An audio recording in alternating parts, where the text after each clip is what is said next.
nose of the ball to touch the 30. And it's a run, and Cofield is breaking free! Down the sideline! Adam Cofield's going to take it the distance! 71 yards, touchdown! Pressure coming on Heidi, and he is buried! The Dakota marker is staying in Fargo. And the Bison raise the rock for the 10th time in FCS program history. After some fourth quarter heroics and a long touchdown run. The Bison remain on the road this weekend, a trip to the Ice Castle in Youngstown. The last time the Bison played the Penguins in Ohio, it was a long touchdown run and some fourth quarter heroics, propelling them to a win. Good snap, spot, kick on the way, kick is up, it's good! And the Bison get it done! The Bison can remain undefeated if they can get past both Pelini and Youngstown State. The pregame show starts now. This is the Farmers Union Insurance Bison Football Pregame Show. Hello and welcome into the Farmers Union Insurance Bison Football Pregame Show. Alex Egan, Beth Hool, Kyle Emanuel here for the next hour as we will get you up to kickoff of North Dakota State and Youngstown State. The game this week is on ESPN+. It is the Missouri Valley Football Conference exclusive game. So while we will be with you for the next hour, we will not have the game broadcast, but that's okay. We have plenty to talk about over the next 60 minutes, and that is obviously, holy cow, we're coming off of one of the best college football games ever. Yeah, and then beyond that, so you've got the emotional highs of that, then you're carrying it into a late start, a 5 p.m. kick tonight. Gotta ask you, you know, for years, I had the pleasure of interviewing you during... Absolute pleasure. Absolute pleasure. And you told me so many times, as did your teammates, that, you know, for these sorts of games, you just turn the page, it's the next game, you just move on to the next one, you can't live too much in the past. All of those sort of, we call them coach speak, you know, just the parting line, Cliche. if you will. Yes. Yeah. Okay. Honesty. I told you when you agreed to come out here with us this season, I'd make you answer those truthfully now. How honest were you during those? I think they're honest. I really do. I think especially when we talk a lot about on this show, and I've talked about it before, about being consistent week in and week out. And there's a 24-hour rule when it comes to playing at North Dakota State. And a lot of teams try to implement that, but a lot of teams can't. But there's the 24. If you lose, you have 24 hours to sulk. If you win, you have 24 hours to celebrate, and then you move on. And that's how you become a really good team. That's how you win 7 out of 8 national championships. A lot of people have talked about this week. You know, this is a game coming off a really high against South Dakota State. Youngstown State plays them tough. I don't feel that. I think this team is going to come out and play really well. I think the offense, you know, has something to prove, especially after the last couple games. So I really do think they were able to, you know, kind of put South Dakota State in the past and move on, and they're on to Youngstown State. And so it may be coach talk, but there is some definite truth behind it, guys. Yeah, and I got a chance to talk to some of the players this week, and they said, you know, we need to focus on what we can control. And I talked to Matt Ants. He said, we're going to try and keep the guys engaged for the better part of Saturday. It's a little different because you're sitting around in a hotel room, you're hanging around, maybe you have some more meetings during the course of a morning, but you played, you know, these afternoon kickoffs, these night kickoffs. Which one did you prefer as a player? No, you prefer the morning, and I'm not a morning person either. But even when we played Iowa State, I believe it was an 11 a.m. kick. It's just there's certain anxiety that goes into a game, and your mind starts to race, and there's a lot going through your mind. So when you can just get out there and play, and go out there and do what you know how to do, and play a football game, and not have to worry about it, not think about it all day. Especially Youngstown, Ohio. I don't want to hate on Youngstown, but it's not the greatest place. It's probably cloudy. Maybe it's a nice day. I don't know, but it's usually, I feel like it's always cloudy there. Yeah. It's just not the greatest place to be for that long of a stretch. So it's tough, and I think most guys that I played with would say the same thing. You want to get in there and do your job and get home. Well, hopefully at some point during this pregame show, trying to make contact with Ryan Gellner out there with the team, so he'll be able to give you the weather report here. Got to get that antenna working just right out there at Stanbaugh Again, Stadium. it's a tough place. It is a tough place to go, but you know, we are coming off of I'll say it, it's one of the greatest college football games that I've been to in person. Spectacular. It was a wonderful college football game, and everything that lived up to with North Dakota State, South Dakota State, 1 versus 3. There was college game day in the morning. It was the FCS premier matchup. Did you enjoy that, by the way? It was a I good hate time. to interrupt College game you, day but was a lot of fun. that had to be really cool. I kind of had to put a little ego check on myself because I was like, oh, come on, Alex, act like you've been here before. It was and then chilly. I realized. It was very cold out Yeah, there. but you know, there's so many amazing privileges that come with what we do, and that was your first experience. For somebody who maybe didn't make the trek, maybe decided against making it there, it's worth checking out in person. Absolutely. I think College Game Day is one of those things that you see it on TV all the time, and you just hope that you can experience it for yourself. I'm not sure what we've gone through there. I think the antenna here might have gotten knocked a little sideways. Hopefully that wasn't anything that happened. But let's go back to the South Dakota State game and what it was. And there was a play. Obviously, there's a play. We'll talk about it. We already saw it in the open of the show. It's the Cofield run. Now, we were talking about these plays that have happened in this Division I run, this Division I era run. What's something that stands out to you in your minds of, I can say Cofield run and people are going to know, oh yeah, that was that fourth down play. I think that was going to go down in infamy. Right? Absolutely. Yeah. That's a play that Bison fans are going to remember. What's something that you kind of remember from even from your playing days? Yeah, I think there's a lot, and that goes with just the fact that there has been so many meaningful games that NDSU has played in. So there has been a lot of plays like that. To me, I go back to R.J. Urzendowski, who has made a number of catches, but he was a true freshman, I believe, against South Dakota State in the playoffs my senior year, 2014, and he comes up big with a catch in the end zone against South Dakota State. That's the one that stands out to me. And then he had another big one against Illinois State in the national championship game. So those two kind of stand out to me. Carson's run in that game, Brock's run in the Kansas State game. I mean, you can kind of go on and on. I completely forgot about Gosh, how spoiled are we? There's a lot. The Colton Hegel pitch to Marcus Williams. I instantly went to Minnesota. Minnesota. That was a big one too. And I think that was just such like an early time in my career in Fargo that it really stood out to me and kind of stuck in my brain because that was the moment I went, oh, this football's for real. You know? Yeah, that was a lot of fun. And you think about when you can just say like the Cofield run or the pitch or I think of the Darius RJ catch, Darius Shepard catch in the end zone against Northern Iowa. Yeah. There's so many great moments that have happened over the course of the last 7-8 seasons that the Bison have been on this run of FCS national titles. And it's been crazy. I'm expecting some more really great moments to happen in this game. Expecting a great matchup between Youngstown State and North Dakota State tonight. We're going to break down a little bit more about Youngstown State coming up next after this break. Join us on the Farmers Union Insurance Bison Football Pregame Show.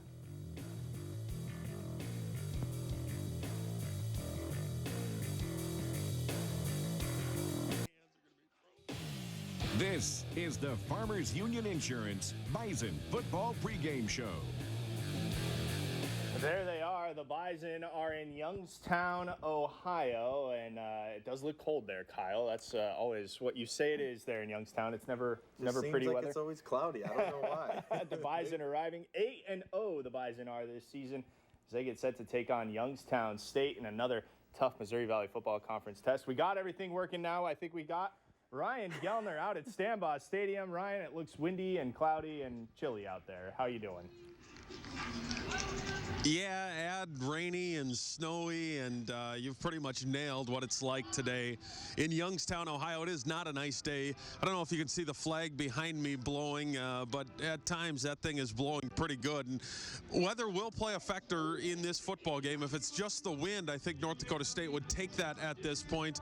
It's been, I wouldn't call it rainy. I would call it maybe sprinkly a little bit, misty for about the past hour here at Youngstown. It's made the surface wet, and we expect that to continue for about the next hour. So some of this game certainly will be affected by the wet conditions, certainly by the windy conditions, and it's cold, guys. It's got a very dampness to the air, and it's cold. The guys are all in long sleeves. There's lots of gloves, lots of hoodies, lots of hand warmers. North Dakota State has brought along with them a couple of heaters. Those are on the sideline, fired up. I see some of the referee crew coming over to those heaters now to warm up their hands. Just one of those days. I asked the Bison coaches about it, and they said, this is Bison football. This is the way we love football to be. So the Bison trying to embrace this the best they can, and I guess as we transition into this game, to me, it's the hangover effect. What kind of hangover does that win at South Dakota State have going into this game? Everything you guys have been talking about, the later conditions, the field conditions, I should say, the later game time, the nighttime atmosphere. plus South Dakota State last week, coming off an emotional win. How will North Dakota State respond today? And I think we can look at that first couple of drives, and we'll know how North Dakota State responds, because those first drives, very important, guys. Absolutely. He makes a great point there. Well, and I just hope that he's learned enough, Kyle, from all of your how-tos with him to know how to fight off the referees for plenty of space in front of those heaters. Toughening him up. Yeah, I think so. I still think you probably should have laid a hit or two so he could really be prepared. He got we'll get experience there. out at Illinois State a couple years That's back about true. hanging out by the heaters. That's something. All right, let's go into the series history between these two teams. I thought you were going to bring that video up again on me. Oh, I thought you were going to show me more snow video. I should have. Missed opportunity. Here is the series history between Youngstown State, North Dakota State. 14th meeting between the two. Bison holding that 9-4 lead. They have played incredibly close games. That 27-24 overtime victory in 2017. That was a very, very nerve-wracking game for the Bison. 3 of the last 4 in Youngstown been decided by 5 points or less. And I remember the close calls. Yeah, we're not just there's weeks where I can say that maybe the media can be a little guilty for drumming up a little bit more drama in some of these talking points than others. But that says it right there. 3 of NDSU's last 4 games at Youngstown have been decided by 5 points or less. It truly is always a tough matchup. There's something about Youngstown State that they just know how to dial it up, and they play really strong against NDSU, no matter how the rest of their season is going. We'll take a look at some of the 2017 video from out there at Stambaugh Stadium, and that game, it had a lot of everything. You know, Easton Stick, one of his, better performances. It was that fourth quarter run that he had that right at the start of the fourth quarter that got the Bison back into things. And Kyle, you've played out there.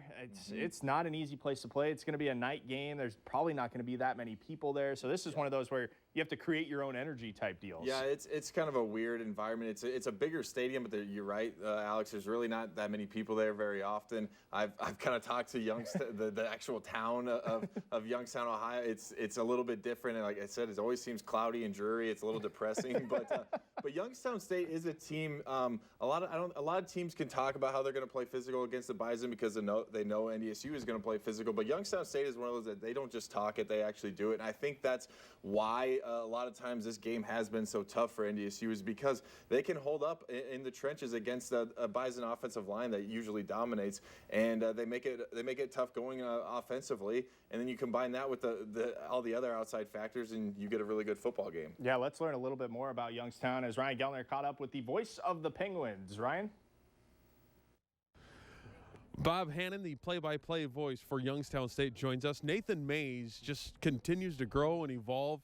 At quarterback, he's playing really well right now. Yeah, the key is to keep him healthy. He's banged up. I think he's about 80%. He's having his best year. He's throwing the ball well. But I think the key tonight may be, can he run the ball and make some plays on 3rd down and 3 and 3rd and 4. I think if he can get to 75, 85 yards rushing, which may be a lot against this defense, I think Youngstown State has a pretty good chance to be in this game in the 4th quarter. But he's really played well. These have been really good games the last couple of years.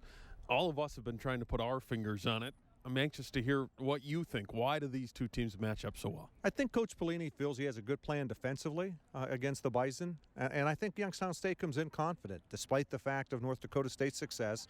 I don't think there's a player at Youngstown State or a coach that doesn't believe they're going to win the game tonight. I'm not sure that's the case with every team in this league. I think the style we play is conducive to play North Dakota State tough, good defense, run the football. Even though we haven't had anywhere near the success, I think the styles are very similar, and it helps Youngstown State compete. And I think defensively up front, we're really good. And I think gives us a chance to maybe slow down the Bison run game. Not just up front defensively. I think your linebackers are really good at Youngstown. And underrated. They're new. Last year we had Armand Elevate, 4-year starter. Ray Anderson stepped in the middle. Christian Randall Posey's played really well. Very active, very fast linebackers. Been a bit erratic, though, at times. First half, South Dakota State looked really good. Second half, just didn't tackle. And I think that's really sort of been the trademark of this program under Coach Pelini. Sort of a roller coaster ride. We'll see if we're on the upside of that roller coaster tonight. Should be a fun one tonight under the lights. You guys are used to this a little bit. North Dakota State doesn't play much under the lights. Weather may play a factor in this thing. Who knows what we're going to get? I think Youngstown State believes they're a lot better than a 1-3 team, and they're anxious to show it. The South Dakota State game was one they should have won, could have won Northern Iowa. What happened in Southern Illinois, I don't know. We're going to find out tonight if this is a team that's good enough to make the playoffs and compete with, you know, the elite program in the country. Always fun. Appreciate the time and the insight. And I guess we'll throw it back to these guys. All right, thanks, Ryan. Yeah, you mentioned that South Dakota State game. Youngstown was up in the fourth quarter in that game, and they just imploded. I feel like that's Youngstown State under Bo Pelini's leadership, though. They just kind of something seems to fall apart, and that's why I think this week if NDSU can maybe have a couple of successful drives there in the first quarter, maybe go up 14-0. Yep. Yeah. Game's over. I think Ryan nailed it when he said that, and I think you're going to see a lot of what this game might be like in those first couple drives. And Youngstown State's been kind of streaky, and like you talked about South Dakota State, they're up 21-16 in the fourth quarter. South Dakota State ends up with 38 points in that game. They're a good offense, South Dakota State is. We saw that last week, but they're not. I wouldn't say they're explosive. So to give up that many points, this Youngstown State team is kind of hard to figure out right now. What was good about that South Dakota State game was that we picked South Dakota State to win that game. We did. And so that was very nice of them to do that. Speaking of pick'em, let's get into our picks this week. And I just keep waiting for Youngstown State to turn around. Of course, not this week, but here are the standings, I believe. Kyle, 10-5, nicely done. Beth, I think you're doing a little bit better. Oh no, 9-6. Sorry about that. One off the pace there. There's plenty of season Well, would you look at who's in first place? 12-3 there. Then would you go figure? All right, let's get into our games. Obviously, with a little later start, some of these games are already final in the Missouri Valley, but we locked these picks in. So we're not cheating here. We're not changing our picks based on what's going on. But South Dakota State at Missouri State. Will the Jackrabbits have a hangover? Kyle? No, I did not pick the hangover. They're up, I think, 21-0 currently. But I went South Dakota State.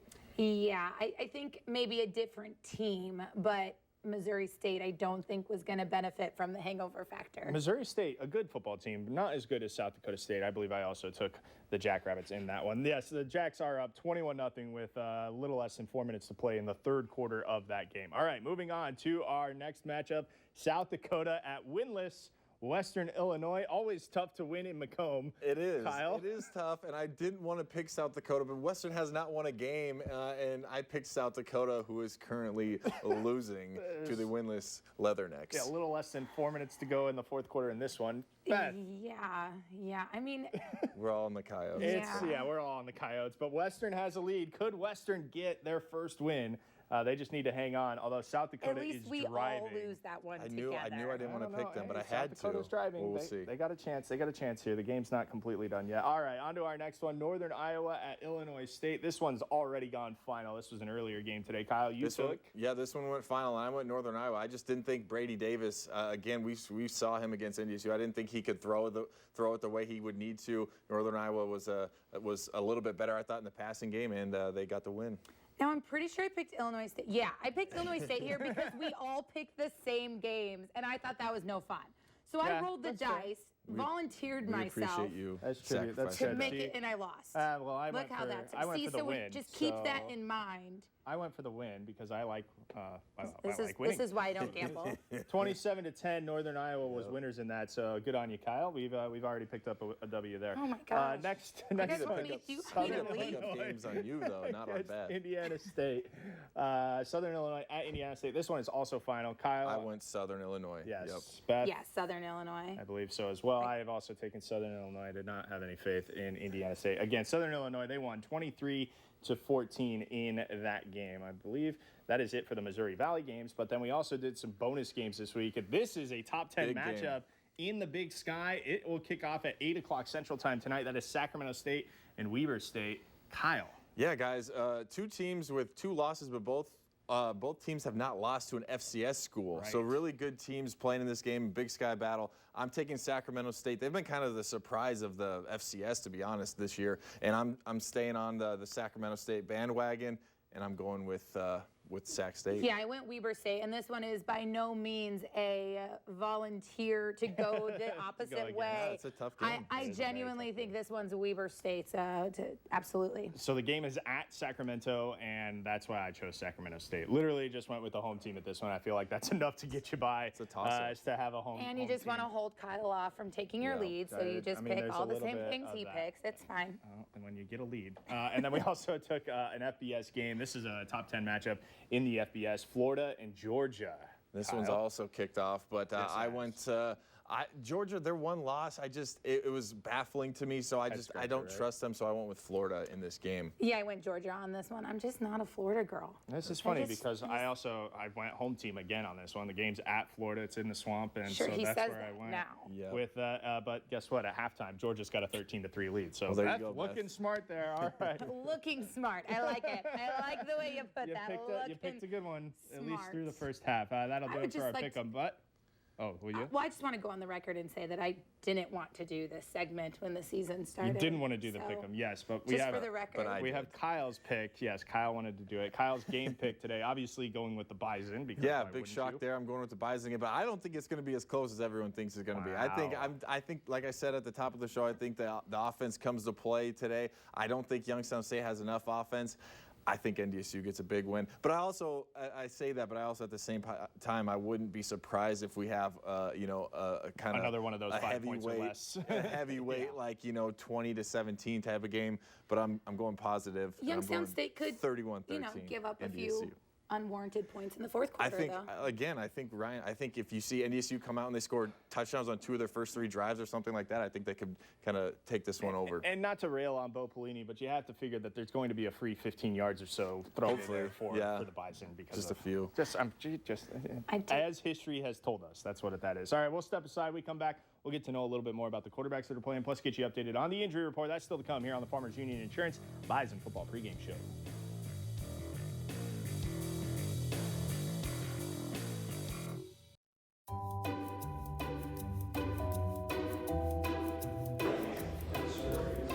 Probably me. Meeting room. Wags. Yeah. Probably me. Come on. Oh, Me. Wags. Sure. Jake. I don't think we've ever heard each other sing before. We don't I'll do go much me singing. though. Best car. I've got the F-150. I have a better car. Wags, for sure. Jake. Nah, I'm going Wags on that. Wags. It's all about the athlete. How many posts? Try Wags. I got 4 posts on this. So I got let's try 12. Wags. I got 12, so. This is the Farmers Union Insurance Bison Football Pregame Show. Welcome back inside our Fargo studios as we are getting you set for North Dakota State and Youngstown State. The game itself will kick off at 5 on ESPN+, so make sure that you're making your way over there in the next half hour to see that football game. Or calling your neighbors and making friends. That would be a good thing to do. Yeah. Let's go out to Stanbaugh Stadium, and Ryan Gellner standing by with our Sanford Orthopedics and Sports Medicine injury report. Hi, thank you guys. We are with Dr. Ben Noonan from Sanford Health, and the word of the day, the injury of the week, is Steph Curry's injury, and that's an ugly hand injury that's going to keep him out for a couple of months. Tell us about that injury. Well, per your request, I did a little bit of research on it, and he broke his second metacarpal. So the metacarpals are the main long bones of the hand, and usually they get injured just like in his episode by falling on them, or more commonly in football, a direct blow. And it is a pretty common fracture we deal with in football. If you look at the overall incidence of these fractures, probably half of them happen in football players. And the nice thing is most of those fractures are pretty stable, especially on the inner metacarpals, because there's a lot of soft tissues and ligaments that really stabilize the fracture. But as you move to the edges, either the index, which was his, or the pinky finger, they tend to be less stable. And those are things that we look at as surgeons to try to decide, can I treat this by immobilization or a cast, or would you consider a surgery? And what we're really asking is, if this fracture heals, which most all of them will, in the position it's in, will the athlete have a functional deficit? So we look at things like shortening, which can make it hard to extend your finger, rotational malalignment, where you might bend your fingers and they would cross over. If it involves the joint and you worry about arthritis down the road, those would all be things that would push us to talk about surgery. Now, they haven't disclosed what his injury was, but it must have been pretty significant to have them opt for surgical treatment. Because the nice thing is most of these fractures are pretty stable, and we can treat them non-surgically with a brief period of immobilization getting them back 4 to 6 weeks. You know, in football, we actually have the luxury of casting the hand. We can do a padded cast, where for a basketball player, that wouldn't be a great option. If you do have to go to surgery, though, it's usually more like 2 to 3 months. And that, you know, could be because some of these injuries are more severe, and that's why you're doing surgery, but it definitely stretches it out, the recovery period. A question we get a lot is, if you take a fracture that maybe doesn't need a surgery and operate on it, can you get the athlete back quicker? And that's a really difficult question. You know, if you stabilize the fracture, you can get moving quicker. But the worry is, if you're out and you experience another injury like you had, could you have failure of the hardware and lead to a much worse issue? So that's really a individualized case-by-case discussion with the athlete, and it would be very different with an elite pro athlete versus a collegiate or a high school player. You know, fortunately, most of these heal very well, though. Speaking of equipment, likely a pin, something like that they throw in there to stabilize it, and then it's just a matter of letting those bones heal? So they can use little pins or little wires. I think more and more of our hand surgeons are going to really small plates and screws, which they actually try to place in areas where they won't irritate the tendon. There's your NBA update from the sidelines at North Dakota State football. Doc, thank you. It's something people are talking about, so we thought we'd go to the expert and find out, but Bruce wasn't here, so we came to you. Oh, I'm a close second. One of the very good doctors at Sanford. Back to you guys. All right, thank you very much, guys. Let's take a look at the injury report today, and surprisingly, it's very short, especially coming off of an SDSU game where it was very physical in the trenches, on the lines. It was a very physical football game. All we see is Garrett Malmstrom will not be playing today with a leg injury, and he's been dealing with this. And on top of that, you look at the run that the Bison have had. They haven't had a bye week. Yeah, last 4 weeks they've played straight. Yeah, and it's Missouri Valley, so it's not like you're playing Cupcake State week in and week out. You're playing some really tough teams. You like Cupcake State? Cupcake State, yeah. Is that Western? I didn't say that. I didn't say that. I did not say that. They were about to get their first win. Yeah, they might. Yeah. Let's go and take a look at the quarterback matchup that we're going to see today, and it's going to be youth versus experience. Nathan Mays has been at Youngstown this is his senior season now. Trey Lance, the redshirt freshman for the Bison. We take a look at Trey's numbers in this season, and he is 2 pass attempts away from breaking Easton Stick's record for most consecutive pass attempts without an interception. It is important for me to tell you the stat. Do not jinx him, It is a stat. It is not a jinx that I'm trying to make here. He just needs to give you the stat. He just needs to drop back and throw 3 of them into the sideline. Little quick outs, quick outs. Just get 3 incompletions. Yeah. That's all it is attempts. But still up there, 68%, 16 touchdowns. You see 0 interceptions, 563 rushing yards. They tried to run him a lot. We'll talk a little bit about that theory against South Dakota State, but still being effective on the ground as well. Well, and I think what's so impressive about that, you talk about this record that he's about to break so many games into his freshman season. And when you think about that, you know, we all talked about the potential that Trey Lance would have to be able to be the next great quarterback. You've heard coaches say it. And here we are again already. He's looking at taking down some of those records from the winningest quarterback in FCS history. Actually, funny enough, and this sidebar real quick, Missouri Valley Football Conference, is part of their 35th anniversary special. They put out the 5 best quarterbacks in the or in their conference history. Kurt Warner's one of them. I can't remember who another one was. Taryn Christian. From South Dakota State. Hard to forget that. And then there were 3 Bison quarterbacks in there: Carson Wentz, Brock Jensen, and Easton Stick. You know, take your pick which one. And Trey Lance might be better than all 3 of them. Who knows when it's all said and done. He might end up on that list as well. Yeah, let's take a look at the numbers for Nathan Mays as he goes for Youngstown State. He's coming off of an injury. He got hurt against Northern Iowa a few games back, so this has been an interesting go for him this year, but not bad. 13 touchdowns, 4 interceptions, still completing the ball at about 60%. He also will run the football, and that +1 run game is what concerns the Bison. Yeah, he's a guy who, when he's been injured, his stats actually look better than what I've seen when I go on film and kind of watch Youngstown State. I'm not super impressed with Nathan Mays, but the offense does kind of go as he goes. Obviously, they also run the ball a lot, and I think getting him involved in the running game will be key for Youngstown. But it's going to be another one of those South Dakota State type games where they're going to try and run the ball, and if they have to drop back and pass, I think you're going to see NDSU have a lot of success today. Could be a rough go. All right, we'll step aside. We come back. We'll go back out to the Ice Castle, and we'll get you caught up with Ryan Gellner out there. This is the Farmers Union Insurance Bison Football pregame show.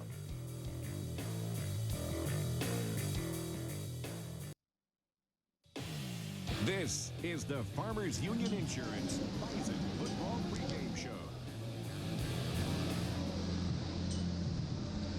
It is a chilly and cold evening in Youngstown, Ohio. Welcome back into the Farmers Union Insurance Bison pregame show as we get you set for North Dakota State and Youngstown. Should be a good one, although the weather conditions, you can tell we've made our way to the top, the highest point in Youngstown, Ohio. And it is chilly, cold, and windy, as you can probably see behind me here from atop the stadium. North Dakota State's football team is on the field completing their warm-ups. And Youngstown State doing the same. It is band day here in Youngstown, Ohio, so high school bands starting to fill the stands. Should be a fun one, should be an entertaining one. Let's get right into our keys to the football game. They are brought to you by Dakota Magic Casino. And our first key is for North Dakota State, forget the flags. And that's because North Dakota State has been full of penalties lately. They had 10 penalties a week ago, and the Bison coaches really want to figure things out this week. They've put a lot on their players, more on the mental side than anything else.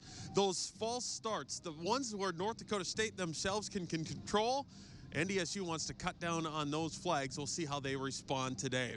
Our second key to the football game is the early bird. The early bird gets the worm. The early bird gets the points in this one. The Bison really want to establish the run and have an effective offense. What that means the last couple of times against Youngstown State, the offense has not been good until later in the football game. It's been a slow start for NDSU, and they have worked very hard this week in practice on starting fast. Those first few possessions for North Dakota State, big possessions. The Bison want points. We'll see how they can move it today in Youngstown. And number 3, our Dakota Magic Casino keys to the football game is, what week is it?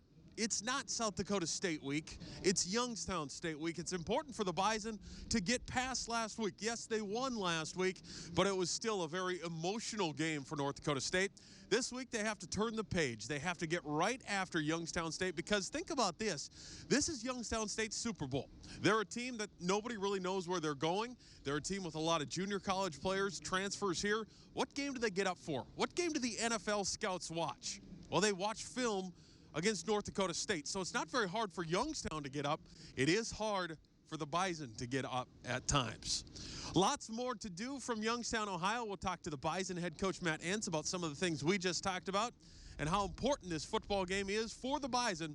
We'll do that when we come back. This is the Farmers Union Insurance Bison Football Pregame Show. As promised, we will get to comments from the head coach of the Bison, Ryan Gellner, standing by with the coach. Ryan. Coach, the defense continues to play well. Josh Hayes, the player of the week this week, but the entire defense playing really well. Doing a nice job right now, especially in the red zone and on third downs. And those are two critical areas that you want to be successful on defense and be a big challenge today. They do a great job of mixing it up. Some play action pass. They have a nice complement to their zone game with their gap scheme or power game. So it'll be a big challenge, like I said.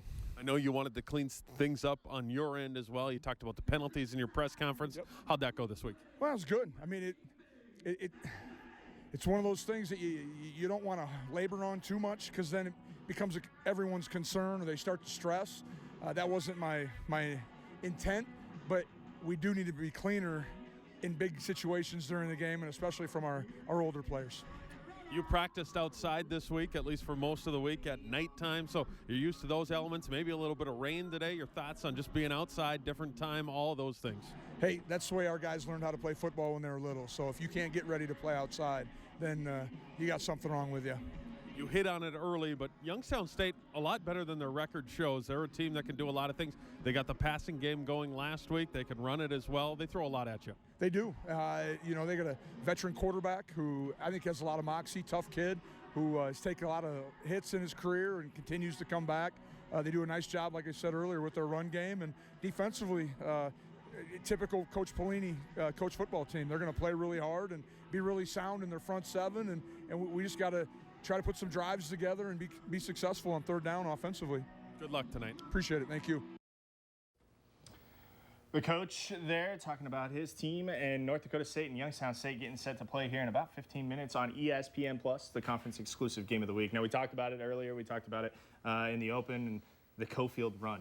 The Cofield run, yeah, absolutely. An absolute monster play, but more than that, more of a monster call for Coach Hentz to go for it in that situation. I was asked a lot about that this week, and just did I like the call? And I actually did at the time, because when you get the ball back to South Dakota State at that point in the game, they're driving, they've been running the ball. They didn't put up a ton of points, but they were moving the ball. So I actually liked that you say, hey, we're a running football team. If we can't get an inch, maybe we don't deserve to win this game. So they go for it on 4th and down. But let's go inside the film room and break this one down a little more.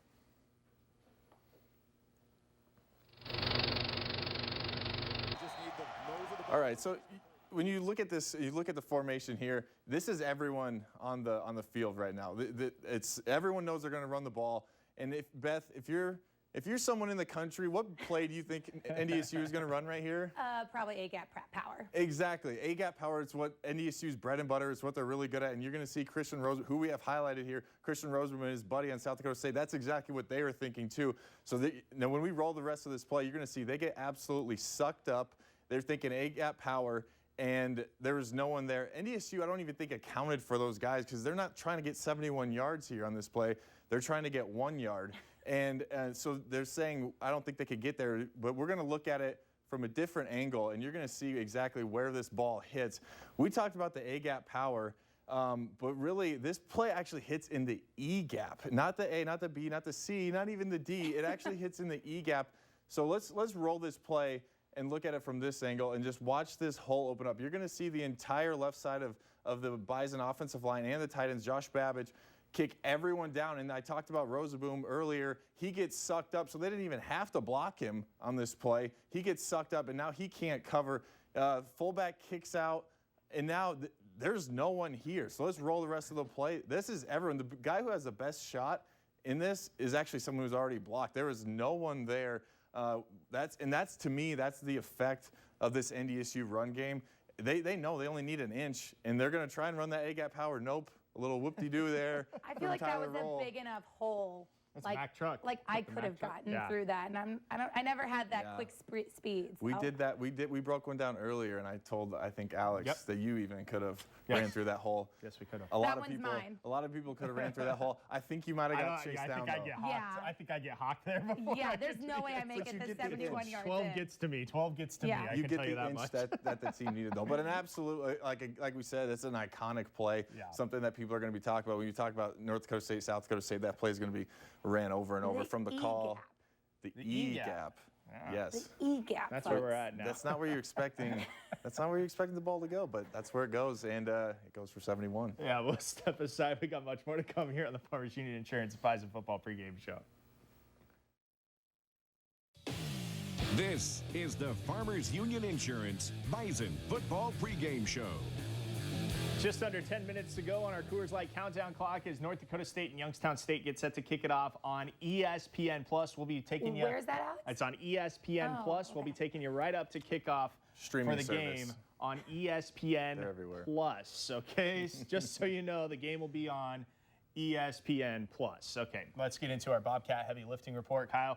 You have chosen this week James Hendricks. I have chosen Jimmy Football, yeah, and for a number of reasons, not just for how good he is in the back end playing safety, but he's also the quarterback in these two-point conversion plays that everyone keeps seeing, and he's a lot of times he's the decision maker. You know, Coach Hentz obviously gives him the green light, but when it comes down to it, he's the one saying, all right, I like the look, I don't like the look. So there's key there, but he's also, I think he's like the quarterback of this defense. He used to play quarterback, and I think I think NDSU does a really good job of stopping the run. He's involved in that. And if they do have to, if Youngstown State has to drop back and throw the ball, like I said earlier, I think NDSU is going to have some success. This guy is around the football all the time. It seems like every single game he has a chance at an interception, and I think he's chomping at the bit. I think he might get one today, and I look for James to have a really good, really big game today and be an impact and be our Bobcat heavy lifter. And we talked about being able to turn that page. This is a young man that is not phased by anything.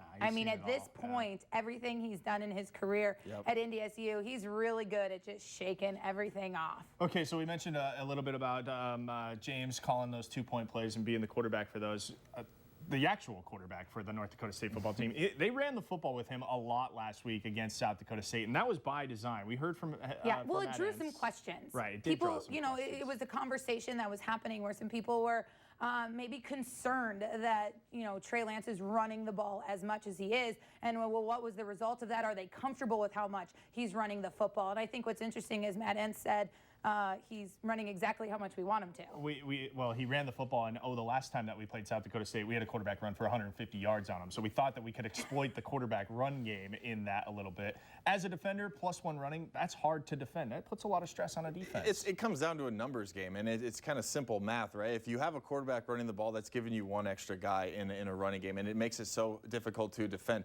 If a quarterback's just handing the ball off, you can basically count him out of the equation. He's done nothing but hand the ball off. So it makes it so much harder for a defense when it comes down to the numbers. When you have Trey Lance, he's doing the zone read, he's doing jet sweep fakes. Your eyes have to be really good as a defender, so it makes it really difficult. And plus, it's been successful. I don't understand the narrative that we need to run Trey less. I think he's really good at it. I think that's an element of who he is as an athlete. He obviously is a great quarterback as well, but he's an athletic kid, and he's been so successful doing that. I don't see why you wouldn't do it as long as you're having success with it. Injuries happen in this game, and obviously you never want that to happen, but you can't call plays scared in Just this like you league. can't play the game scared, because Exactly. then you're half a step behind, and that's when you do get hurt in sports. That's when you get hurt.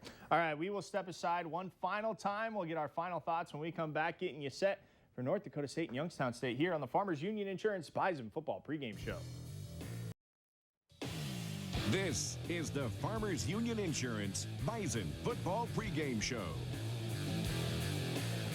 3.5 minutes to go on our Coors Light countdown clock as we are getting you set for North Dakota State at Youngstown State. The game streaming on ESPN+. Before we get back out to Stambaugh Stadium, let's get the final thoughts of our crew. We'll start with you, Kyle.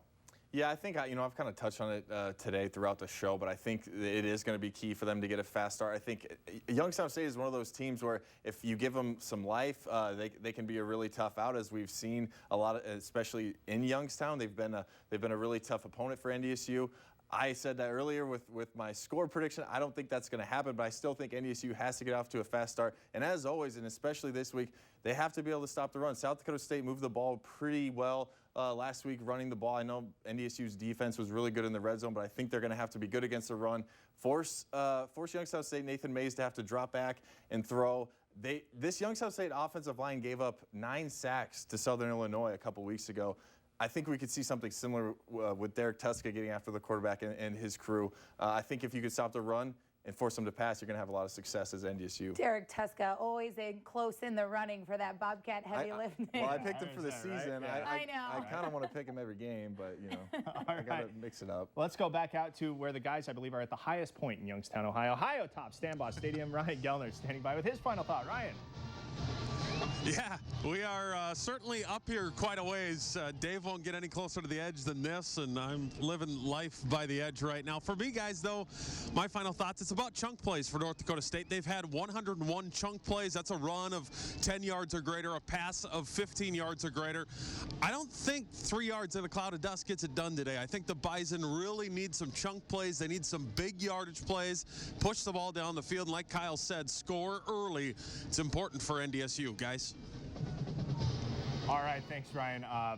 Please be careful getting down from the I see a stadium little bit of sun out there, though. Is that sun or is it just... yeah. It could be the sun. Good for you, man. Good for you. Yeah, safety harness on, all right? Make sure you get down safely. All right, Beth, final thoughts as we get set for this one. Yeah, you know what? I was going to talk about forcing some turnovers on this one, but as I was listening to everybody talk, I kind of thought back to Gellner's keys to the game, and I just couldn't help but think about those penalties. And I think the Bison are really going to need to clean things up. Sorry, Alex, I called an audible on you. Yeah, but you know what? I really think that's going to be such a huge part of this game, because if you give Youngstown State an inch, they can really run away with it. And so, I don't know about run away with it, but they can make a game out of it, certainly. And so that's big for me. Well, you got to follow your heart, Alex. You took the penalties Gotta go. away. 10 times the Bison were penalized. I think anybody can agree that that's way too many times to be penalized, especially when you're on the road. You cannot have those mental lapses. Mental lapses is where I will go now, because last year we saw it. There was a mental lapse at the end of the first half with Youngstown State spiking the ball on 4th down that ended their drive, gave the Bison a ball. You cannot afford to have a mental lapse. And coming off of such a physical game against South Dakota State, your mental lapse, you have to be smart, you have to be locked in. It's a night game, you have to be engaged. hopefully the Bison have stayed engaged throughout the course of the day at the hotel room, and they will not come out flat and make some of those mental errors that we've seen in the past in this You should series. give the pregame speech to Yeah, the really guys. fired up. Up now. Really? Yeah, I think All you right, did a good make job. your way over to ESPN Plus. I like That's how where he the game instantly will be. doubts us, like Yeah. we're making fun of him. Thanks for was watching the truly pregame great, show. Alex. Have a good night.